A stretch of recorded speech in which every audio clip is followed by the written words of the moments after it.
Վարդան Ղուկասյանը, ես իմ կողմից այդ հոսանքին անվանել եմ գուբերնիստական հոսանքի ներկայացուցիչը, այսինքն քաղաքական մի հոսանք Հայաստանում,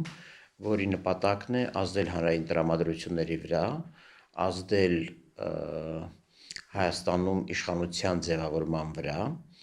ըստ որում ոչ միայն ընտրական եղանակով, այլ նաև բռնի եղանակներով, որովհետև այդ հոսանքի մի ճյուղավորումը եղել է Սրբազան շարժումը, եւ այս հոսանքի նպատակը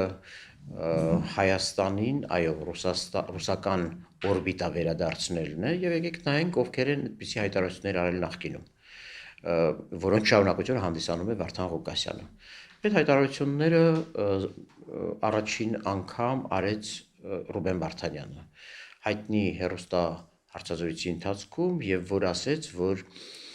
իբրև թե շատ նուրբ ձևակերպեց, շատ խորամանկ ձևակերպեց, ասեց Հայաստանը պետք է պատրաստ լինի նաև քննարկելու այսպիսի սցենար, եթե այդպիսի սցենարի առաջ կանգնեցվի, հա,